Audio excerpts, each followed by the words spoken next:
अस्सलाम वालेकुम नाज़रीन, मैं आपकी मेज़बान शुमाइला हुसैन। प्रोग्राम है सोशल डायलॉग। आप जानते हैं कि सोशल डायलॉग में हम आपकी मुलाकात करवाते हैं ऐसे लोगों के साथ जो हमें डिजिटल की दुनिया से आगाह करते हैं, ऐसे लोगों से मुलाकात करवाते हैं जो हमें आजकल की चीज़ों के बारे में समझाएं और हम उन चीज़ों को, उन बातों को इस्तेमाल में लाके अपने लिए फ़ायदेमंद बना सकें।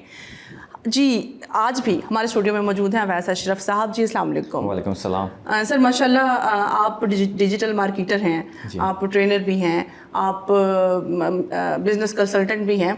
दिल तो मेरा ये कर रहा है कि सबसे पहले मैं आपसे पूछूं कि भैन मैं फलाना बिजनेस करना उसके बारे में दसो। लेकिन हम कोशिश ये करेंगे कि आपसे ऐसी बातें पूछें जिससे हमारे व्यूअर्स का फ़ायदा हो सके, हमारे नाजरीन भी सीख सकें। तो सबसे पहला तो मैं ये थोड़ा सा जानना चाहूँगी कि करियर का आगाज़ आपने कैसे किया? आपकी डिग्री इसी मौजू में, इसी मजमून में है या फिर कुछ और कर रहे थे और फिर इस तरफ आए? जब मैंने स्टार्ट आउट किया था तो तब तो इस फील्ड से स्पेसिफिक डिग्री तो अवेलेबल ही तब नहीं होती थी, मौजूद ही नहीं थी। मैंने अराउंड 2002-2003 में अपने करियर का आगाज़ किया एज अ कंटेंट राइटर, जब मैं अपनी बैचलर्स ऑफ कंप्यूटर साइंसेस की सॉफ्टवेयर इंजीनियरिंग की डिग्री कर रहा था। तो आप यूँ समझें कि मैं अपने कॉलेज के कॉरिडोर से वॉक करके जा रहा हूँ तो मैंने नोटिस बोर्ड पे एक जॉब देखी, कंटेंट राइटर की ज़रूरत है। अच्छा। तो मैंने कहा चलो इंग्लिश अच्छी है, लिख लेते हैं, चले जाते हैं, इंटरव्यू देते हैं, देखते हैं क्या बनेगा। मेरा उस टाइम सोच ये थी कि चंद पैसे बन जाएंगे तो दोस्तों के साथ थोड़ी अय्याशी और कॉलेज लाइफ जैसी होती है आपकी। तो वो इंटरव्यू के लिए मैं गया हूँ, अप्लाई किया है और मेरी वहाँ पे जॉब होगी। और उस टाइम वो कंपनी सर्च इंजन ऑप्टिमाइजेशन पर काम कर रही थी। ये उस टाइम हमें अवेयरनेस ही नहीं थी। ये 2002 की बात है? 2002-03 की बात है तकरीबन, इसके आसपास। जब हमें कंप्यूटर की भी समझ भी नहीं आई थी। बिल्कुल नहीं थी। उस टाइम तो लोग कहते थे आप कंप्यूटर साइंस में एडमिशन ले लिए यार, की करेंगे आगे जाके, ये भी तो पूछते होंगे सब एमबीए करें, एमबीए करो। तो उसको देखते हुए जब मैं सर्च इंजन ऑप्टिमाइजेशन के लिए मैं एज ए कंटेंट राइटर गया तो वहाँ पे उन्होंने मुझे कंटेंट राइटर की जॉब ही नहीं दी। उन्होंने मुझे कोई और जॉब दे दी जो एसईओ से रिलेटेड, उसे हम कहते हैं लिंक बिल्डिंग। उन्होंने कहा आप लिंक बिल्डिंग करें। तो कुछ अर्सा मैंने लिंक बिल्डिंग की, फिर उसके बाद मैंने कंटेंट राइटिंग की जॉब की। तो बाद में जाके आहिस्ता आहिस्ता अल्हम्दुलिल्लाह मैं एक मैनेजर बन गया। अराउंड 40 लोगों को मैं जो है वो मैनेज कर रहा था उस कंपनी के अंदर। उस वक्त उम्र आपकी क्या थी? मैं उस टाइम अराउंड 24-25। माशाल्लाह। हाँ जी, काफ़ी यंग एज में। जी हाँ, जब आप लीड पे आ गए थे। लीड पे आ गए थे। तो सबसे अच्छी चीज़ उसमें ये थी कि मुझे जो उधर बॉस थे उन्होंने मुझे हैंड्स ऑन ट्रेनिंग खुद दी। उन्होंने कहा कि अच्छी इनकी इंग्लिश भी अच्छी, क्योंकि उनकी टीम यूएस में भी होती थी। और वो चाहते थे कोई ऐसा बंदा हो जो उनके साथ कम्युनिकेट भी कर सके, साथ साथ उनको काम दे सके, उनसे ले सके। तो उन्होंने मुझे hands on search engine optimisation की ट्रेनिंग ली और मैंने उस कंपनी में तकरीबन 3 से 4 साल जॉब की, क्योंकि एक जहन में था, मेरे वालिद साहब भी बिजनेसमैन हैं और मेरा माइंडसेट था कि मैंने भी बिज़नेस करना है अल्टीमेटली। तो वहाँ से ट्रेनिंग लेने के बाद जहन में ये था कि हम भी लाखों डॉलर कमाएंगे, जॉब छोड़ेंगे और बिज़नेस करेंगे। जॉब मैंने क्विट कर दी और जब बिज़नेस स्टार्ट किया तो वो was a very learning moment मेरे लिए, बड़ा एक सीखने वाला मोमेंट था। क्योंकि जब स्टार्ट किया बिज़नेस तो कुछ पैसे ना आए। बिज़नेस क्या था? बिज़नेस मैंने स्टार्ट किया था एज अ फ्रीलांसर। अच्छा कि as a freelancer search engine optimisation की सर्विसेज मैं दूंगा। और मैं ई-लांस पे, उस टाइम ई-लांस होती थी, अब अपवर्क ने ई-लांस को परचेज कर लिया और अपवर्क उस प्लेटफॉर्म का नाम है। ठीक है। तो उस टाइम ई-लांस होती थी, ई-लांस से मैंने अपने करियर का आगाज़ किया था। सही। तो बिडिंग करना शुरू की, कोई प्रोजेक्ट नहीं मिला, ठीक है, पहले चंद महीने। फिर कंसिस्टेंसी थी उसके अंदर, बिड करने के तरीके सीखे, कोशिश की। तकरीबन 6 मंथ बाद जाके मुझे याद पड़ता है, मुझे पहला प्रोजेक्ट जो मिला था तकरीबन $630 का था। अच्छा, माशाल्लाह। हाँ जी, उस टाइम वो एक ऐसा मोमेंट था कि ये तो कमाल हो गया, कमाल हो गया, बादशाह ऐसे छा गए। अपने ज़हन में तो ये आता होगा ना? डेफिनेटली यही आता है। तो पहला प्रोजेक्ट आया आफ्टर तकरीबन 4 to 6 मंथ्स बिड्स करने के बाद। फिर उसके बाद फिर 1-2 महीने ट्राई, फिर एक दूसरा प्रोजेक्ट आ गया, वो मुझे कोई $50 का मिला था। इस तरह करते करते अल्लाह के फजल से क्लाइंट्स बिल्डअप होना शुरू हो गए। तो फास्ट फॉरवर्ड अगर आप 2 साल कर लें उस करियर के आगाज़ से, तो फिर जाके मेरे कोई परमानेंट क्लाइंट्स बने थे। क्योंकि सर्च इंजन ऑप्टिमाइजेशन की ऐसी सर्विसेज हैं जो वन टाइम नहीं होती हैं, परमानेंट होती हैं कि आपने कंटिन्यूस उस पर काम करना है, वेबसाइट के ऊपर ट्रैफिक ला के देनी है, विजिट्स ला के देनी है। तो जो क्लाइंट हमारे बने फिर वो हो गए परमानेंट क्लाइंट्स। तो वहाँ से जो है बेसिकली हमने फिर एक ऑफिस, छोटा सा ऑफिस सेटअप से काम स्टार्ट किया। मैं और मेरे एक पार्टनर हैं यासिर साहब, उनके साथ मिलके हमने फिर टीम हायरिंग करना शुरू की और आस्ता आस्ता उसको बिल्डअप करना शुरू किया। सही सही सही सही सही।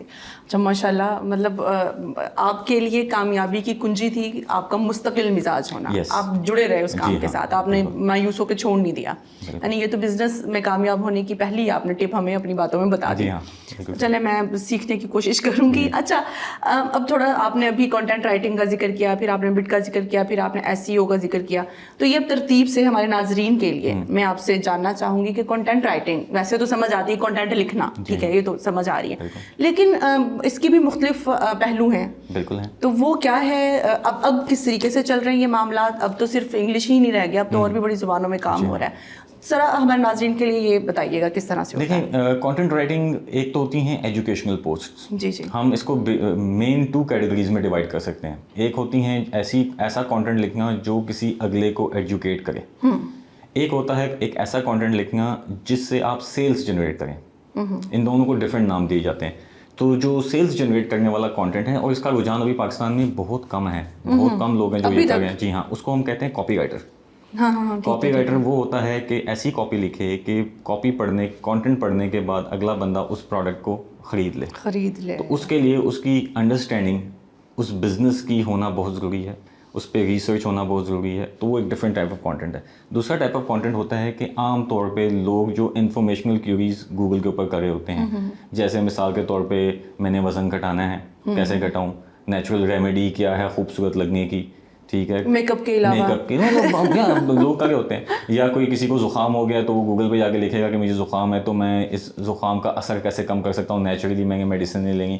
तो वो जो आपको कंटेंट नज़र आ रहा होता है उसको हम कहते हैं एजुकेशनल कंटेंट। तो एक कंटेंट राइटर होता है जो एजुकेशनल कंटेंट लिख रहा होता है, लोगों के सवालात के जवाब दे रहा होता है।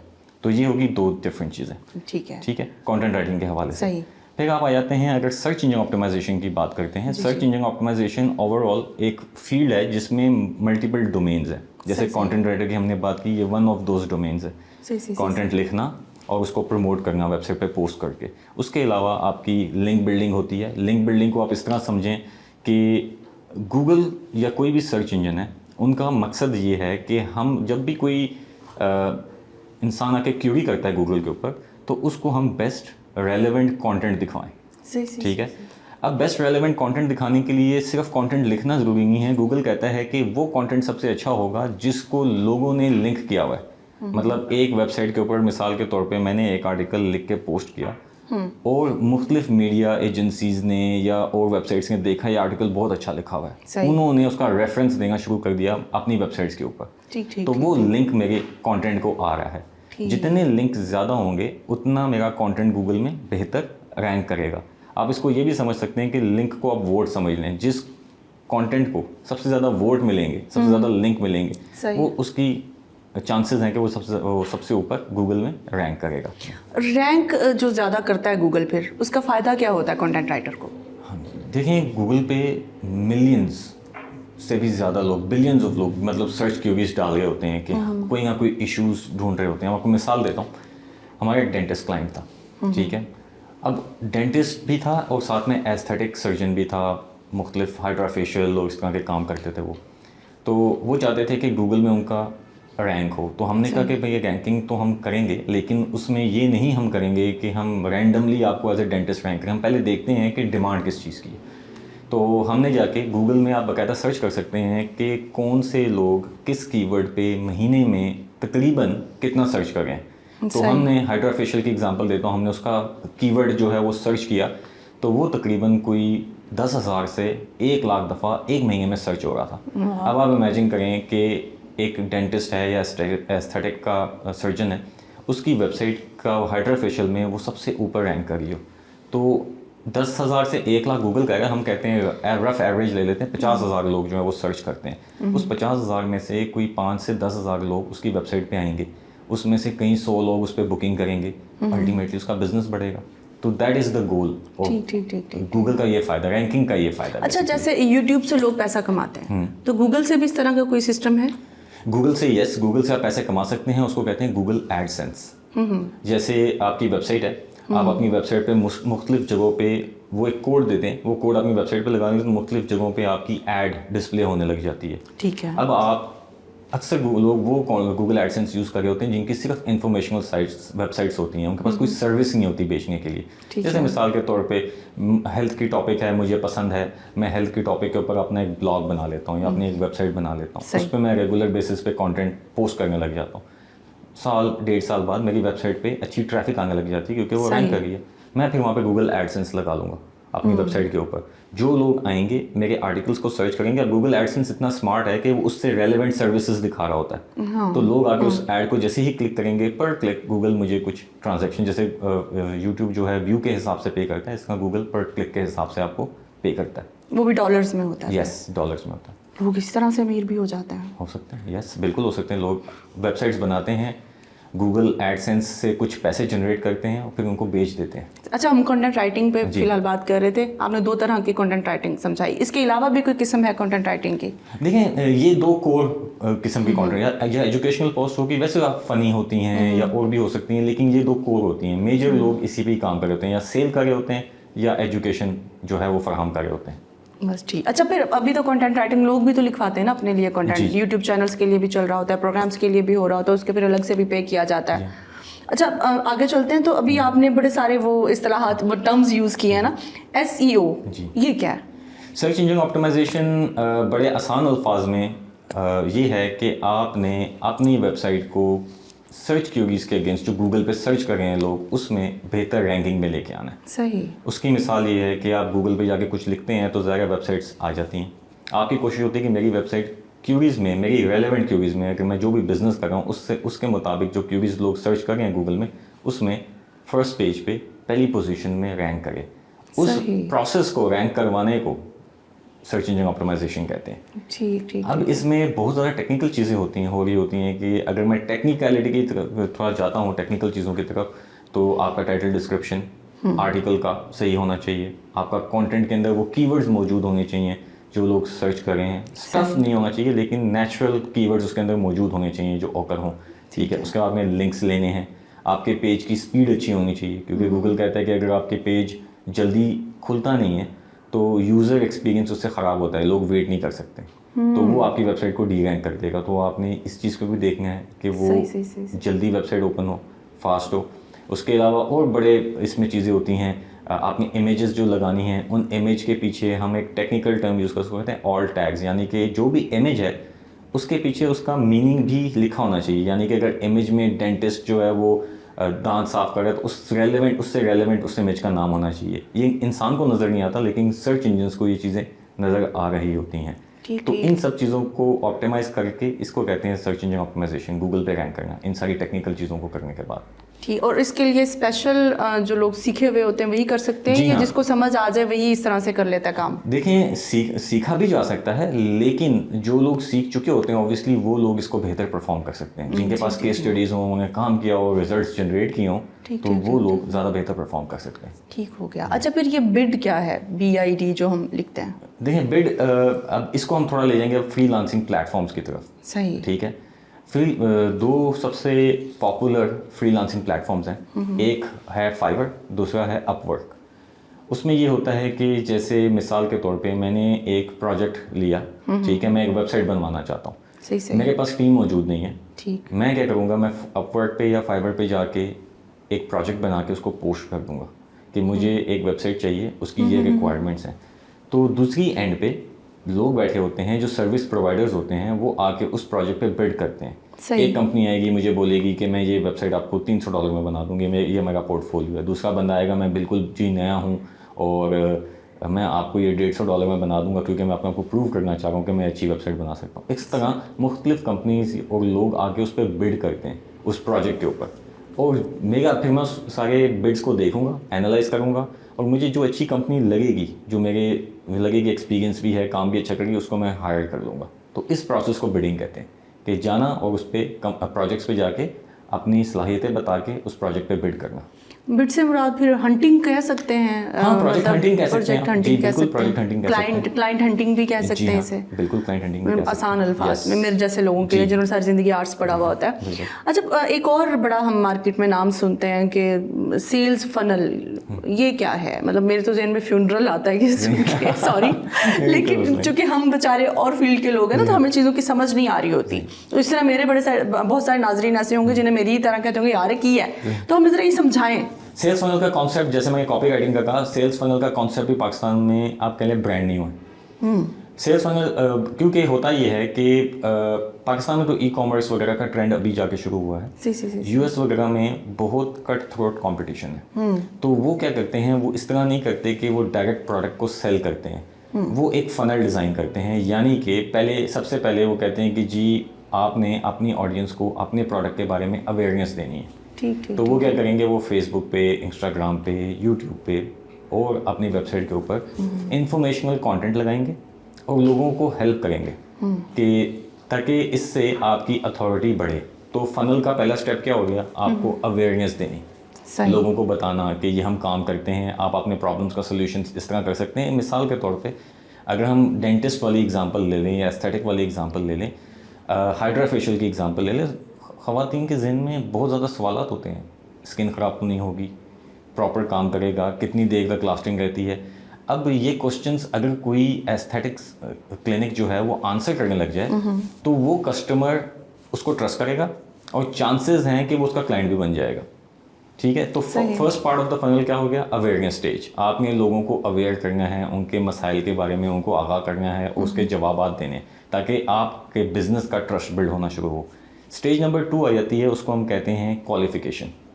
क्वालिफिकेशन को आप इस तरह एग्जांपल ले लें कि अब जो लोग मेरी वीडियोस देख चुके हैं, अब आजकल के टूल्स इतने जदीद हैं जो मुझे बताते हैं कि आपके फ़लानी वीडियो पे जो हैं वो 10,000 लोग आए, जिसमें से 5,000 लोगों ने 25% से ज़्यादा आपकी वीडियो वॉच की, 3,000 लोगों ने 50% आपकी वीडियो वॉच की, 1,000 लोगों ने आपकी 100% पूरी वीडियो वॉच की, 2.5 मिनट की, 4 मिनट की, जितने भी मिनट की वीडियो। अब मुझे पता लग रहा है जिस बंदे ने मेरी वीडियो 50% से ज़्यादा देखी है वो मुझे कुछ बता रही है। वो क्या बता रही है कि ये लोग ज़्यादा इंटरेस्टेड हैं।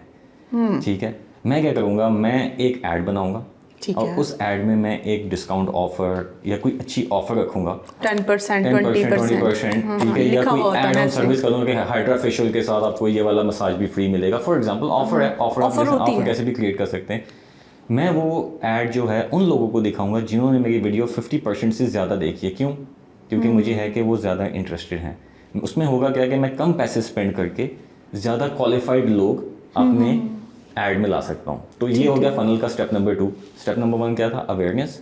Step number 2 is qualification. अच्छा, अब ये स्टेप नंबर 2 पे ही रुकिएगा, इसके बाद हम स्टेप 3 पे जाते हैं, लेकिन यहाँ हमें छोटा सा ब्रेक लेना होगा। आपको पता है ये भी हमारी मजबूरियाँ होती हैं और ये ज़रूरी भी होता है, आपसे ज़्यादा कौन जानता है। यही से हम बात शुरू करेंगे। शुक्रिया। नाजरीन, बात कर रहे हैं हम बिडिंग क्या है और फिर सेल्स फनल क्या है, और ई कॉमर्स पे अभी हम गुफ्तगू करेंगे। अभी AI के हवाले से भी हम अवैस साहब से बहुत कुछ जानने की कोशिश करेंगे। हमारे साथ रहिएगा, छोटे से ब्रेक के बाद हम वापस आते हैं। वेलकम बैक नाजरीन, प्रोग्राम सोशल डायलॉग में एक बार फिर आपको खुश आमदीद। अवैस अशरफ साहब हमारे साथ मौजूद हैं, डिजिटल मार्केटर हैं, ट्रेनर हैं, बिज़नेस कंसल्टेंट हैं। हम इनके साथ गुफ्तगू कर रहे हैं, इनसे जानने की कोशिश कर रहे हैं कि जो लोग हमारे घरों में बैठे हुए हैं वो इंटरनेट पे जितनी भी वेब पे चीज़ें मौजूद हैं उनको सीख के उनका इस्तेमाल किस तरह से कर सकते हैं और अपने रिस्क में अपनी रोज़ी में किस तरीके से इजाफा कर सकते हैं। वैसे अब अभी हम बात कर रहे थे सेल्स फनल के हवाले से। आपने 2 पॉइंट पे बात की थी, वही मैंने आपको रोक दिया था ब्रेक के लिए। अब तीसरे पॉइंट पर हमें आगाह कीजिएगा। जी हाँ, देखिए तीसरा होता है अपसेल करना।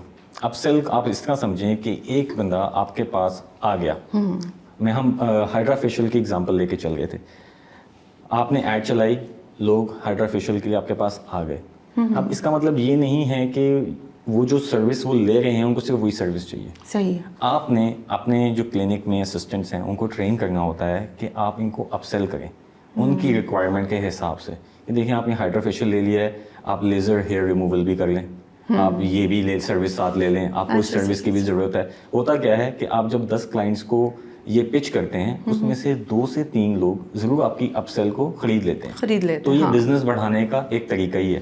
तो इसको आप ये समझिए, ये सेल्स फनल का तीसरा पार्ट हो गया। अब ये जो सेल्स फनल मैंने अभी बताई है, ये सेल्स फनल आप समझें कि किसी एस्थेटिक क्लिनिक के लिए ठीक है, लेकिन अगर कोई और बिजनेस है तो उसकी सेल्स फनल कुछ और होती है। एग्जांपल देता हूँ कि अब एक ऐसा बिजनेस है जिसको आप जैसे मिसाल के तौर पे गाड़ी, ठीक है, एक्सपेंसिव है बहुत ज़्यादा, कोई भी बंदा सिर्फ उसको ऐड देख के नहीं खरीदेगा, उसके लिए एक ह्यूमन टू ह्यूमन इंटरेक्शन की ज़रूरत होती है। एक बंदा होगा बैठ के समझाएगा इस गाड़ी के फीचर्स हैं, ये इसमें चीज़ें हैं, आप इसको खरीदें, टेस्ट ड्राइव ले लें, इस तरह। तो उसको हम कहते हैं लीड जनरेशन।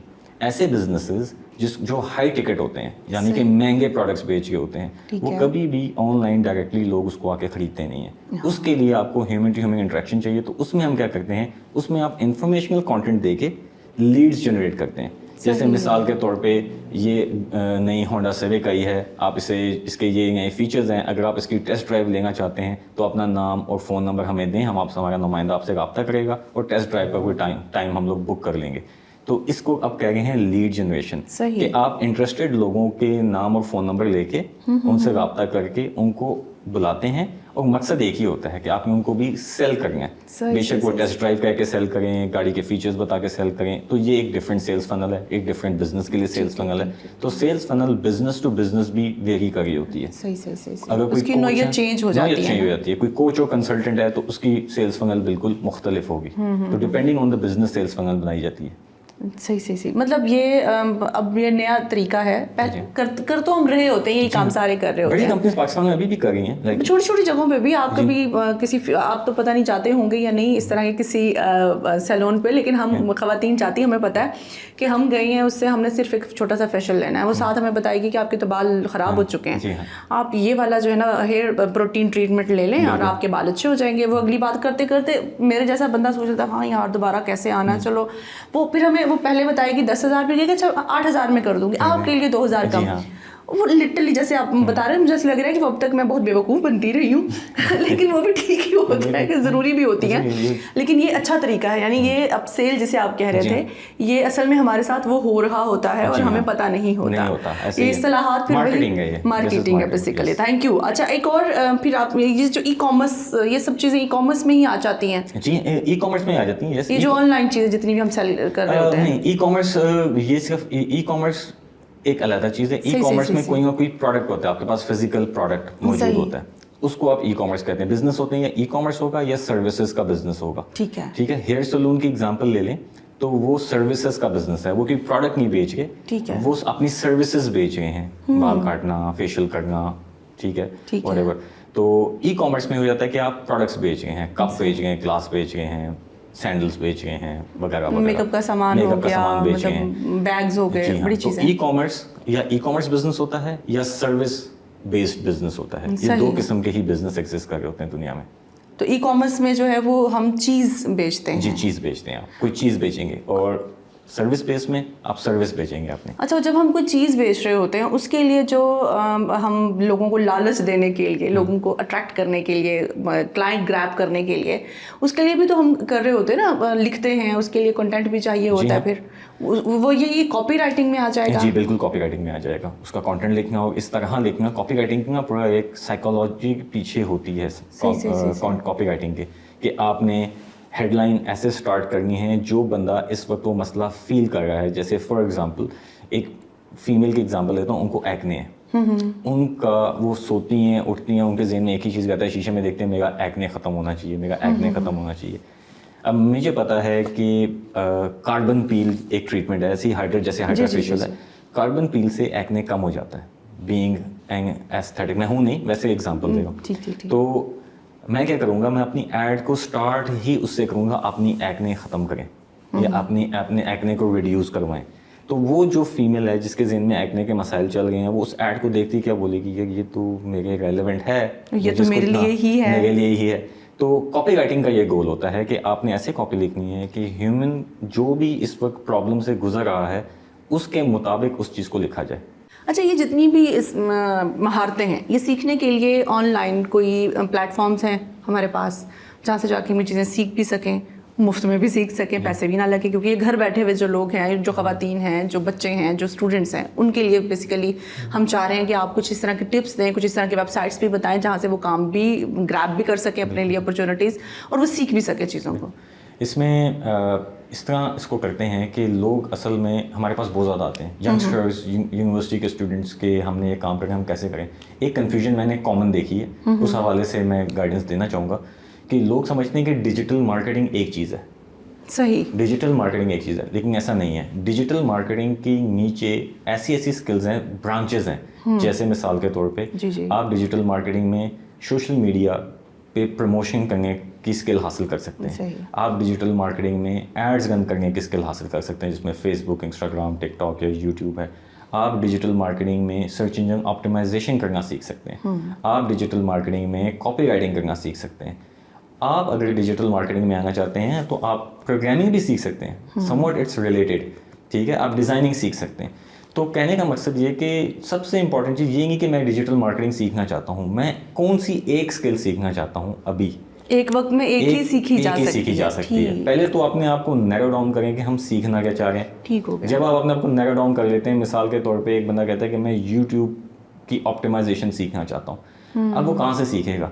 सबसे बड़ा रिसोर्स फ्री लर्निंग का वो यूट्यूब इटसेल्फ है, क्योंकि लोग जाके करते हैं यूट्यूब पे जाके सर्च करते हैं कि I want to learn digital marketing या मैं डिजिटल मार्केटिंग सीखना चाहता हूँ, तो यूट्यूब पे जनरल आंसर ही आपको देगा, आपको कभी भी स्पेसिफिक बताएगा ही नहीं। आपको वो वीडियोस दिखाएगा जिसमें लोगों ने डिजिटल मार्केटिंग को एक्सप्लेन किया हुआ है। तो आप अगर स्किल के हिसाब से, मिसाल देता हूँ, अब आप सर्च करेंगे मैं फेसबुक एड्स कैसे चलाते हैं वो सीखना चाहता हूँ, आपको कितनी स्पेसिफिक वीडियोस मिलेंगी जिसमें लोग बाकायदा फेसबुक एड्स चलाना आपको सिखा रहे हैं। नंबर 2, अगर आप कहते हैं कि मैं थोड़ा सा इन्वेस्ट करके सीखना चाह रहा हूँ, तो फिर कोर्सेरा वेबसाइट है, ठीक है, जहाँ से आप कोर्स ले सकते हैं। इसके अलावा और भी वेबसाइट्स हैं जहाँ से आप कोर्स ले सकते हैं। आप कहते हैं कि ठीक है, फिर इसमें एक और चीज़ इंक्लूड हो जाती है, एक होता है थ्योरी समझना, एक होता है प्रैक्टिकल करना। सही। आप थ्योरी तो सीख लेंगे, लेकिन आप में महारत तब तक नहीं आएगी जब तक आप प्रैक्टिकल नहीं कर लेंगे।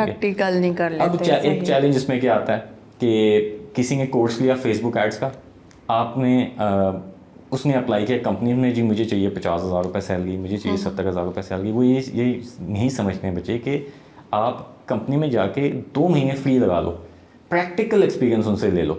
जब आपके पास प्रैक्टिकल एक्सपीरियंस आ जाएगा, आप अगली कंपनी में अप्लाई करें, उनको बोलें कि मैंने 4 फेसबुक ऐड कैंपेन्स या एक क्लाइंट की फेसबुक ऐड कैंपेन रन की, उसको मैंने ये रिजल्ट्स ला के दिए, मुझे अब चाहिए 1 लाख रुपए, मैं फिर आपके लिए काम करूंगा। आपकी ऑटोमेटिकली डिमांड बढ़ गई, यानी इंटर्नशिप टाइप पहले करें, लाजमी रिजल्ट्स ला के दें अपने क्लाइंट्स को। सही। रिजल्ट्स ला के देना बहुत इंपॉर्टेंट है। आप शो करेंगे अपना काम, तभी कोई राजी होगा ना आपसे। सही। अच्छा, मैंने ये भी सुन रखा है, जैसे फेसबुक पेज है, जैसे इंस्टा है, जैसे हमारे पास एक्स ट्विटर है, वो भी मौजूद है। अच्छा, लोग क्या करते हैं कि उसके ऊपर बूस्ट भी लगाते हैं अपनी पोस्टों के ऊपर। मैंने कुछ दिन पहले किसी से ये सुना कि अगर बूस्ट एक दफ़ा हम लगा लेते हैं तो उसके बाद वो जो इटसेल्फ हमारी रीच होती है पेज की, वो डाउन चली जाती है।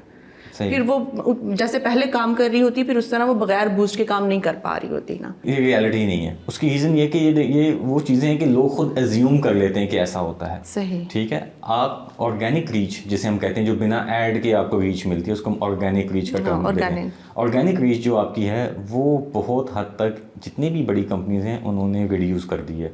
क्यों रिड्यूस कर दी? क्योंकि उनका अल्टीमेट गोल पैसे कमाना है। ठीक है, तो वो इंसानियत की खिदमत करने तो आए नहीं है। It's a business.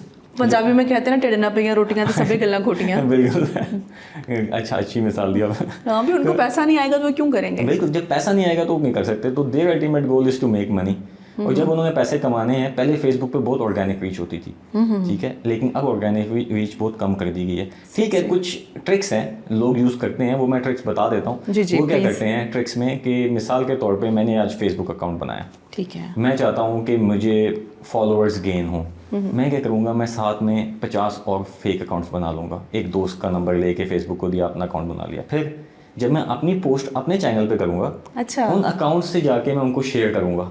तो फेसबुक एल्गोरिथम कहेगा कि यार ये इस कंटेंट को ऑर्गेनिकली इतनी शेयर्स मिल गए हैं और इतने लाइक्स मिल गए हैं, तो उसकी रीच वो ऑटोमेटिकली बढ़ा देगा। ये भी एक बहुत बड़ा फैक्टर है, रीच। अच्छा सॉरी, यहाँ एक सवाल आया, क्या फेसबुक जब हम एक ही जगह पे बैठे 50 अपने अकाउंट रन कर रहे होंगे तो उसका वो जो इंटरनेट का वो जो लिंक होता है वो उसको क्या बोलते हैं, वो जो आईपी एड्रेस से उसको लोकेट नहीं कर लेता कि ये फेक हैं और ये एक ही जगह से रन हो रहे हैं? देखिए ये ट्रिक फेसबुक पे तो चल रही है अभी भी, लोग कर रहे हैं और एज सच अकाउंट बैन होते मैंने नहीं देखे। सही ठीक है, गूगल एडसेंस पे आप ये करेंगे कि अपनी वेबसाइट पे जाके खुद ही क्लिक करेंगे एड्स के ऊपर, तो गूगल पकड़ भी लेगा, आपका एडसेंस अकाउंट ब्लॉक भी कर देगा।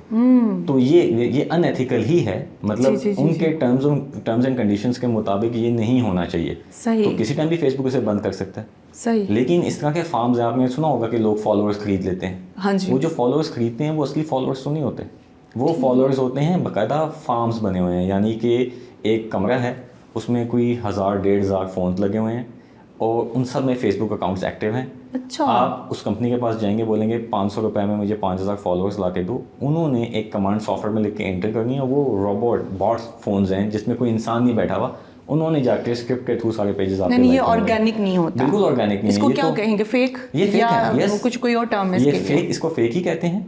लेकिन ये आपके चैनल की क्रेडिबिलिटी भी डिस्ट्रॉय कर देती है। क्यों? सही। आप ये समझेंगे, मतलब फेसबुक देख रहा है कि इन 1000 बंदों ने मेरे पेज को लाइक किया, वो सिर्फ ये नहीं देखते, वो ये भी देखते हैं इस बंदे की हिस्ट्री क्या है, किस तरह की वीडियोस देख रहा है, रेलेवेंट है या नहीं है। तो अब वो लोग लाइक करें आपके पेज को, जो फेक लाइक्स हैं, जो आपके चैनल में इंटरेस्टेड ही नहीं है। आपने लाइक तो खरीद लिए, अगली वीडियो जब आप पोस्ट करेंगे उन्होंने फिर आके उसको व्यू तो नहीं करना, ठीक है, उन्होंने तो बस उस वीडियो को देखना भी नहीं है, वो तो आपको एक फॉलोअर काउंट देना था, दे दिया और दैट्स इट। लेकिन अब क्या होगा, फेसबुक जैसे वो फ़ोन्स के अकाउंट थे, क्योंकि 1000 बंदों ने लाइक किया, फेसबुक के पास एक डेटा आया, उसने आपकी वीडियो देखी, उसने आपकी नई वीडियो भी ऐसे लोगों को ही दिखानी है जैसे वो बॉट्स थे, क्योंकि फेसबुक के पास वही डेटा मौजूद है। तो ये इस तरह एक चेन रिएक्शन बनता है। तो ये चीज़ ठीक नहीं होती कि आप फेक फॉलोअर्स लेंगे, इससे आपके अकाउंट वक्ती तौर पे तो ग्रो हो जाएगा, लेकिन लॉन्ग टर्म आपका लॉस है इसमें। अच्छा, टैगिंग का कोई फ़ायदा होता है, जो हम खास जाके टैग करते हैं फॉर यू, वायरल होती हैं, वो क्या होता है, वायरल वीडियोस, वायरल टिकटॉक, फलान ढिमका, तो इसका कोई फ़ायदा होता है? जी हाँ, एक होता है हैशटैग, एक होता है अपने फॉलोअर्स को टैग करना। ठीक है, बिल्कुल हैशटैग का होता है, क्योंकि कई लोग ऐसे सोशल मीडिया प्लेटफॉर्म्स में हैशटैग के ज़रिए सर्चेस कर रहे होते हैं। सही। कि वो मिसाल के तौर पे कोई हैशटैग उन्होंने देखा, उसको जाके सर्च करेंगे और उस हैशटैग में जो पोस्ट्स उनको नजर आएंगे उनको देखेंगे, तो यस डेफिनेटली वहाँ से आपकी पोस्ट को ऑर्गेनिक रीच ज़्यादा मिल सकती है। दूसरा होता है अपने फॉलोअर्स को एक नोटिफाई करना कि आओ मेरी पोस्ट देखो, वो भी सही है। आपके फॉलोअर्स हैं, जेन्युइन फॉलोअर्स हैं, आप उनको नोटिफाई करेंगे तो वो आके उस वीडियो को देखेंगे, लाइक शेयर करेंगे। जैसे कुछ अरसे से @everyone या @followers, बिल्कुल, मतलब वो होता है, हाईलाइट कर देते हैं। ठीक है। अच्छा, AI का इस्तेमाल कैसे कर सकते हैं हम इस सारी एक्टिविटी में? AI का इस्तेमाल, AI ने आपका कहने के काम करने का जो टाइम है वो बहुत ज़्यादा शॉर्ट कर दिया। टोटली ह्यूमन रिप्लेसेबल नहीं है, जो आमतौर पे लोग करेंगे जैसे रोबोट्स आ जाएंगे और इंसान की ज़रूरत नहीं होगी, ऐसा कुछ भी नहीं है। आप इसको इस तरह समझें कि मिसाल के तौर पे कंटेंट राइटर मुझे चाहिए, सही, ठीक है, कंटेंट लिखने के लिए। अब वो कंटेंट राइटर मुझे नहीं चाहिए, मुझे चाहिए एक प्रॉम्प्ट इंजीनियर जो AI को बताए कि कंटेंट कैसे लिखना है, ठीक है। उसको मतलब जॉब की जो नौयत है वो शिफ्ट हो गई है। लेकिन मैं अगर एक ऐसा बंदा जो फेसबुक एड्स रन करता है और उसने कंटेंट राइटिंग ज़िंदगी में नहीं की, वो कंटेंट अच्छा फिर भी नहीं लिख सकता, क्योंकि कंटेंट राइटिंग के बंदे को पता है कि मैं किस तरह के इंस्ट्रक्शंस AI को दूंगा तो वो अच्छा कंटेंट जनरेट करेगा। अच्छा, कंटेंट जनरेट करना भी तो एक तख्लीकी सलाहियत है ना, कोई अगर कर सकता होगा तभी कर पाएगा ना, हर बंदा नहीं कर सकता। हाँ जी, फिर आपको कॉन्टेक्स्ट चाहिए, पूरा किस तरह होना चाहिए, आपने उसको AI को बताना है कि पहले पैराग्राफ में या पहले सेक्शन में ये चीज़ हाईलाइट करना चाह रहा हूँ मैं, सेकंड में ये करना चाह रहा हूँ, लास्ट में मैं ये करना चाह रहा हूँ। तो वो इंस्ट्रक्शंस वही दे सकता है जो वो उस फील्ड का एक्सपर्ट है। तो अब जॉब स्विच हो रही है कंटेंट राइटर से content writer plus prompt engineer, कि उस बंदे के पास प्रॉम्प्ट इंजीनियर कंटेंट राइटिंग का एक्सपीरियंस भी हो और प्रॉम्प्ट इंजीनियरिंग भी उसे आती हो। हम बात यहीं से शुरू करेंगे, फिर हमारी छोटी सी एक ब्रेक का टाइम हो रहा है, लेकिन आपसे सीखने को बहुत कुछ मिल रहा है, मुझे भी और हमारे नाज़रीन को भी। नाज़रीन, छोटी सी ब्रेक के बाद वापस आते हैं, हमारे साथ इसी तरह से जुड़े रहिएगा, क्योंकि आपके फ़ायदे की बहुत सारी बातें हम कर रहे हैं और अवैस अशरफ साहब को मैं कुरेद के वो सारी बातें जानना चाह रही हूँ जिससे मेरी अपने अकाउंट्स की रीच भी बढ़ सके। हमारे साथ रहिएगा। वेलकम बैक नाजरीन। हम बात कर रहे हैं एआई के हवाले से, डिजिटल मार्केटिंग के हवाले से, ई कॉमर्स के हवाले से और गूगल पे किस तरीके से हम एडसेंस जो है वो एक्टिव कर सकते हैं, किस तरीके से किन किन बातों से हमें बचना चाहिए वो जान रहे हैं।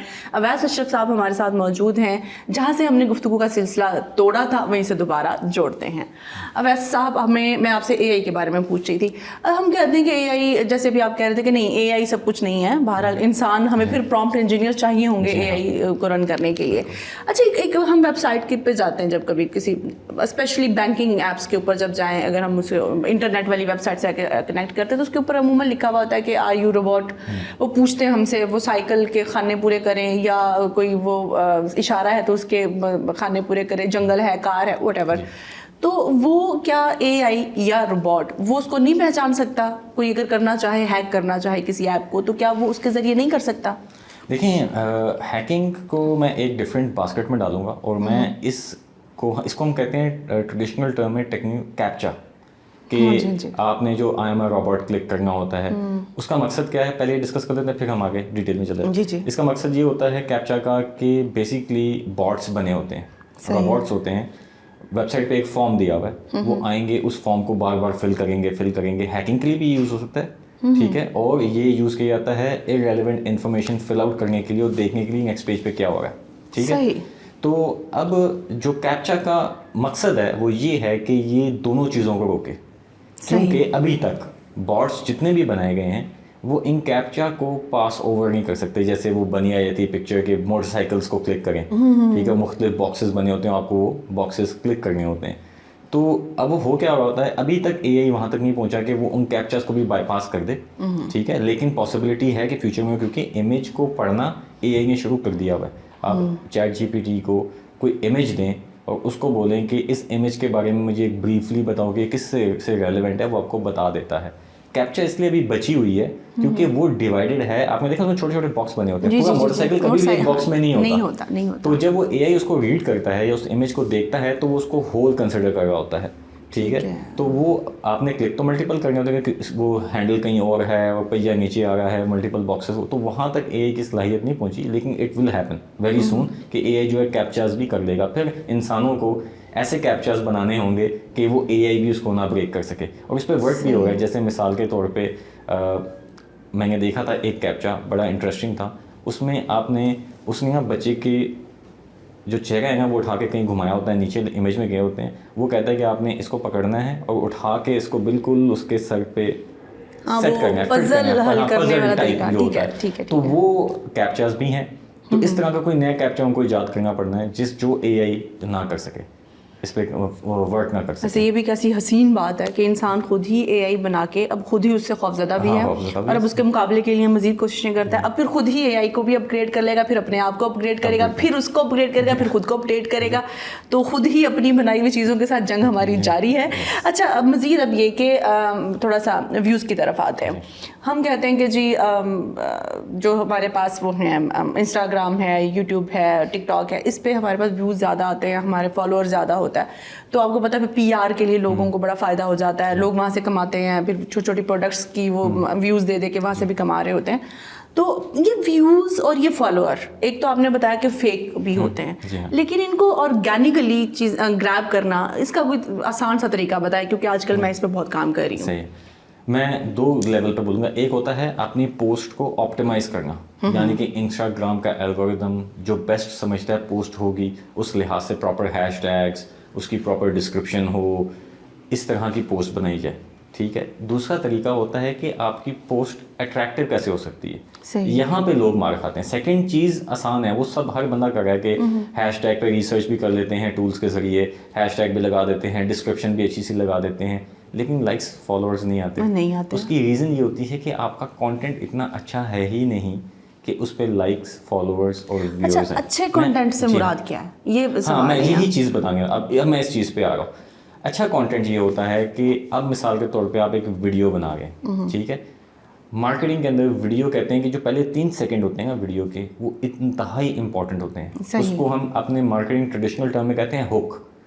हुक का मतलब क्या होता है, किसी चीज़ को ग्रैब कर लेगा, ठीक है। आपके पहले 3 सेकंड डिसाइड करते हैं कि आपकी इस वीडियो को कितने यूज़र्स देखेंगे और कितने यूज़र्स नहीं देखेंगे।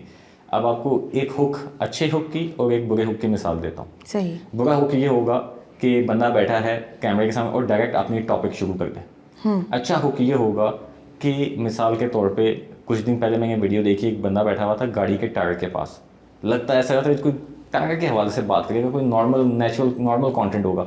उसको जब क्लिक किया तो बंदा कहता है कि गाड़ी के टायर्स के बारे में तो मैं इतना नहीं जानता हूँ, लेकिन मैं आपको बताता हूँ कि फेसबुक एड्स के ज़रिए आप सेल्स कैसे कर सकते हैं। अब उस वीडियो को क्लिक करने का मकसद क्या था? वो हुक था उसका, वो एक फ्रेम था जिसने मुझे कैप्चर किया। लेकिन मैंने उसकी वीडियो फिर वॉच भी कर ली, 1 मिनट की वीडियो थी। जब मैंने उसको क्लिक किया, मैंने देखा अच्छा चलो, मेरा इंटरेस्ट डेवलप हो गया। तो ट्रेडिशनल मार्केटिंग में हम कहते हैं कि आपके हुक का एक ही मकसद है, बंदे को 3 सेकंड से आगे लेके जाना, आपकी वीडियो पे क्लिक करवाना। उसका मकसद ये नहीं है कि आप टॉपिक कोई प्रोडक्ट बेच दें, कोई टॉपिक कोई चीज़ सेल कर दें। आपने हुक हमेशा ऐसा बनाना है जो नेचुरल लगे। ऐसे भी हुक हैं कि कंटेंट जो है वो मार्केटिंग से रेलेवेंट है, लेकिन एक बंदे ने फ्रिज के अंदर कैमरा रखा हुआ है, फ्रिज खोलता है, अपना कैमरा उठाता है और फिर अपनी टॉपिक शुरू कर देता है। अब वो फ्रिज खोलने से जो है वो बंदे वो कहते हैं पैटर्न इंटरप्ट, मतलब हम इतनी रील्स देख रहे होते हैं, हमें पैटर्न को इंटरप्ट करना होता है। तो पैटर्न इंटरप्ट होना चाहिए आपकी वीडियोस के अंदर, ये चीज़ बहुत इंपॉर्टेंट है। नंबर 1 आपका हुक हो गया, फर्स्ट 3 सेकंड्स हर वीडियो के लिए। नंबर 2 आपका कंटेंट। तस्वीरों के लिए भी बताएं, वीडियो तो है ना 3 सेकंड। हाँ जी, अभी वीडियो कंप्लीट कर फिर जी प्लीज। सेकंड, नंबर 2 हो गया, पहला हो गया hook, number 2 is your content. सही। अब आप कंटेंट बना रहे हैं कि डिजिटल मार्केटिंग आपको मैं सिखाता हूँ। डिजिटल मार्केटिंग मैंने आपको पहले बताया कि बड़ी जनरल टॉपिक है, कोई भी नहीं देखेगा। अभी पाकिस्तान में शायद देख, लेकिन बाहर तो बिल्कुल लोग इसको नहीं देखेंगे। मतलब लोगों को पता है क्या है digital marketing, they are aware of that. तो मैं वीडियो बनाऊंगा कि मैं आपको बताता हूँ ये फेसबुक एड्स जो है वो $5000 30 दिन के अंदर कैसे जनरेट कर सकती है। अब आप मुझे बताएं, मैं आपको डिजिटल मार्केटिंग सिखाता हूँ या मैं आपको बताता हूँ कि आप फेसबुक एड से $5000 कैसे जनरेट कर सकते हैं। आप कौन सी वीडियो देखेंगे?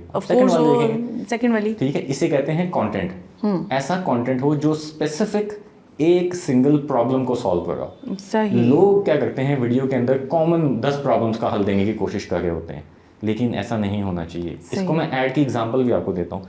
एक जो एस्थेटिक क्लिनिक है वो ऐड रन कर रहा है कि हम एस्थेटिक क्लिनिक हैं, हमारे पास आ जाए, हम हाइड्रा फेशियल भी करते हैं, हम कार्बन पील भी करते हैं, हम ये भी, हम फलानी सर्विस भी दे रहे हैं। एक क्लिनिक टारगेट कर रहा है एक्ने का प्रॉब्लम है, कार्बन पील कराएं, 15 से 20 दिन के अंदर 3 सेशंस के बाद आपका एक्ने 50% रिड्यूस हो जाएगा। कौन सी ऐड आपको पसंद आएगी? 15% रिड्यूस होने वाली। उसमें उसने नंबर्स स्पेसिफिक वो रिजल्ट्स कम्युनिकेट कर रहा है। तो ये एक अच्छी वीडियो का पहले फॉर्मूला कि आपने एक स्पेसिफिक प्रॉब्लम कोट हिट करना है और आपकी वीडियो में हुक होना चाहिए। पहले 3 सेकंड आपके हैं, पीछे कंटेंट आपका बहुत कमाल है, आपका हुक अच्छा नहीं है, आपकी वीडियो फ्लॉप है। सही। ठीक हो गया। अब इमेज पे आ जाते हैं। ठीक है। जब हम इमेज पे आते हैं, इमेज पे आप एक होता है सिंगल पोस्ट, एक होती है कैरोसल। वो इमेज चलती रहती है कैरोसल में, मतलब आप ऐसे करते हैं इंस्टाग्राम पे तो नई से नई पिक्चर आती रहती है, अगली चलती रहेगी। ठीक है।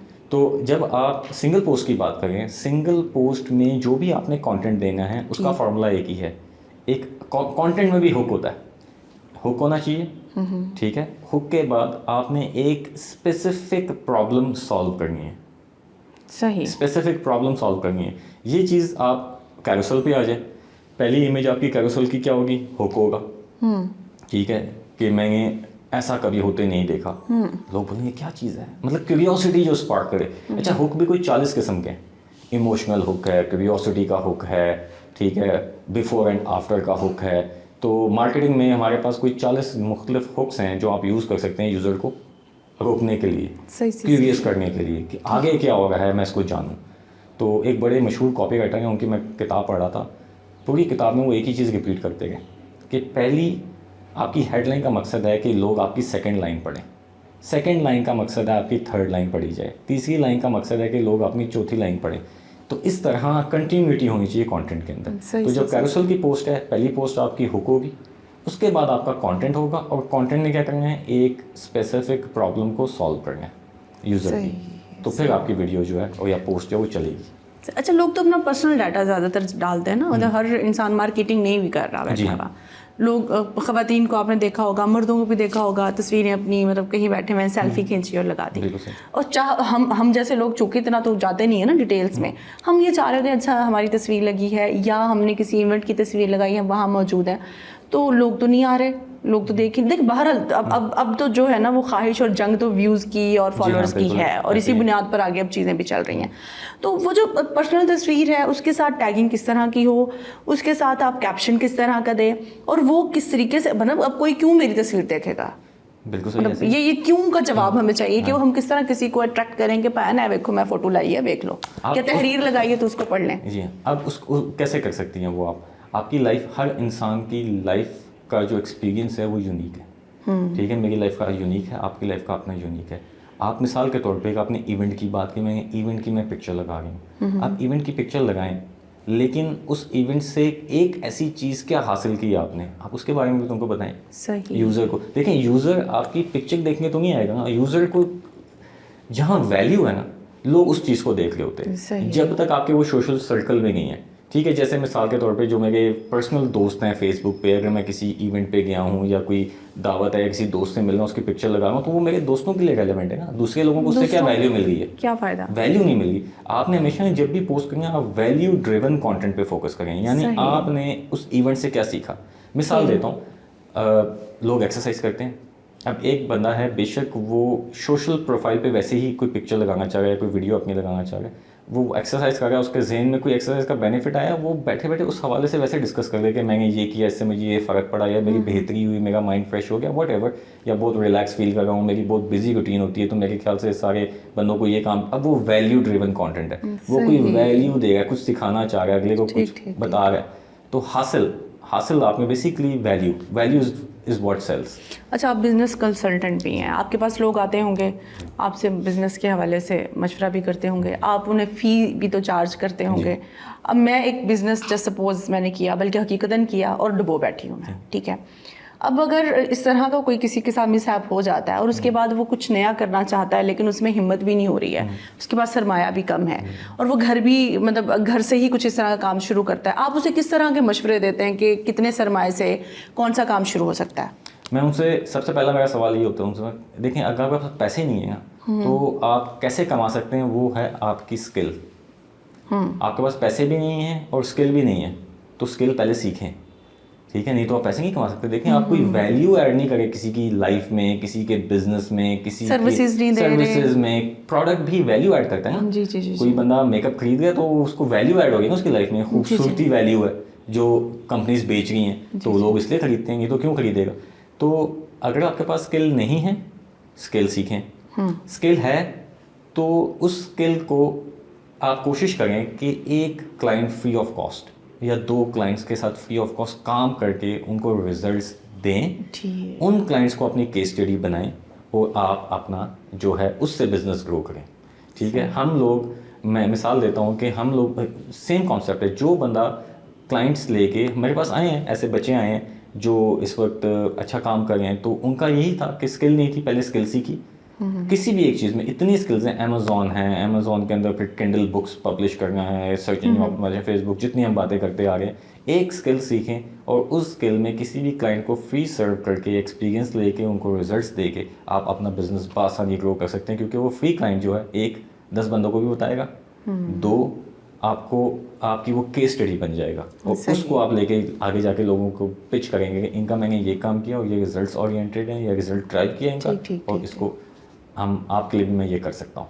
तो that's how you build a business if you don't have money, पैसे नहीं है आपके पास तो। अच्छा देखिए, लोगों के पास वैसा स्किल भी नहीं होती आजकल। जो एक अजीब सा मॉडल बन गया है कि लोगों ने देखा कि जो भाई टिकटॉक पे, फेसबुक पे, या मतलब आपके पास यूट्यूब है, लोग अपना कैमरा उठाते हैं, अब तो हर किसी के हाथ में कैमरा है ना, कैमरा उठाया है, वो उठे सुबह सुबह घर से बात शुरू हो गई है, फैमिली व्लॉगिंग हो रही है, अपने बच्चों की छोटी छोटी शरारतें, चले वो तो एक क्यूट सी चीज़ हो जाती है, लेकिन बड़ी पर्सनल सी बातें, पर्सनल सी चीज़ें लोग ना उस पर वीडियोज़ में शेयर करना शुरू हो गए हैं, उससे उनकी बहुत ज़्यादा व्यूअरशिप। आपको पता है कि हर जो आम आदमी है वो इस तरह की चीज़ लाजमी देखेगा, तेरे मेरे जैसा बंदा तो हम आप जैसा बंदा तो देखेगा ना, कहते नहीं यार ये फजूल है, निकाल दो।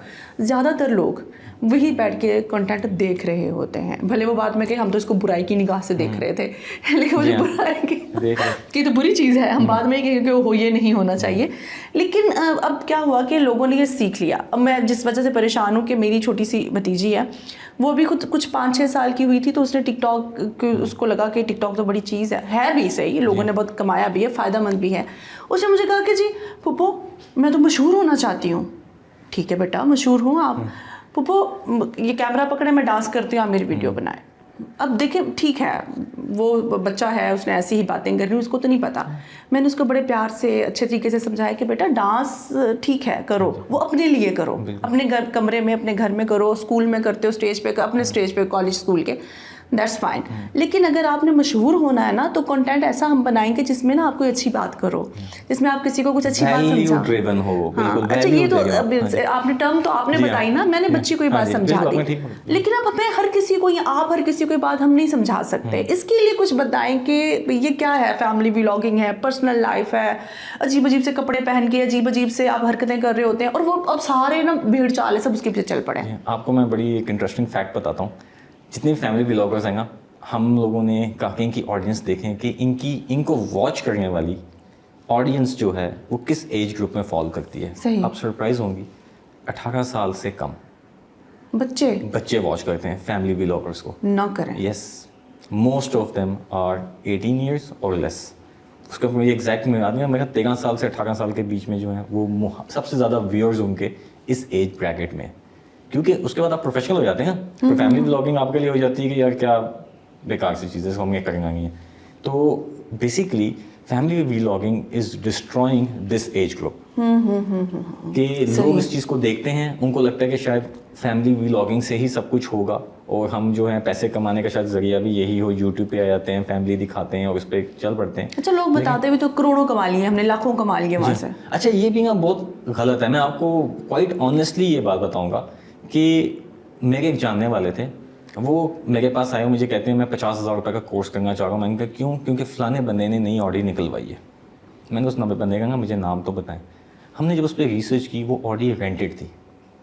Seriously Audi rented? हाँ, ये तो आप ये कोर्स, ये जो मसला है ना कि अक्सर कोर्स बेचने वाले जो हैं वो खुद कोई चीज़ अचीव नहीं कर चुके होते। वो क्या कर रहे होते हैं कि वो अपनी ये गाड़ियाँ दिखा के और चीज़ें दिखा के, वो भी रेंटेड, आगे जो है लोगों को कहते हैं ये हमारी अपनी है, बेवकूफ़ बना रहे होते हैं। और मज़े की बात ये है कि जब मेरे वो दोस्त ने कोर्स कंप्लीट कर लिया, तो उस जो कोर्स क्रिएटर था, जो बेचने वाला था, उसकी अपने किसी दोस्त से लड़ाई है, उसने अगले दिन यूट्यूब पे या इंस्टाग्राम पे ना उसकी पूरी स्टोरी जो है वो खोल दिया, ये तो रेंट पे लाता है और इस तरह होता है और इस तरह। तो ये आजकल हो रहा है इस हिसाब से। तो ये जो फैमिली व्लॉगिंग है और ये सारा कुछ है, ये मेरे ख्याल से ये इसका कोई हासिल नहीं है, ये बहुत लॉन्ग टर्म चलने वाला भी नहीं है, ये शॉर्ट टर्म है। जरूरी है कि स्किल सीखें, कोई अच्छा काम करें जो लॉन्ग टर्म भी हो और उसके फवायद भी हो, इज्जत भी तो होती है, इज्जत भी तो हो। और जैसे हम हमेशा दुआ करते हैं खुदा की ज़ात के हुजूर के, हमें इज्जत की रोज़ी मिले और इज्जत में इजाफा भी हो। और ये दुआ तो हमें हमारे टीचर ने सिखाई थी, आज तक मैं यही किया करती हूँ।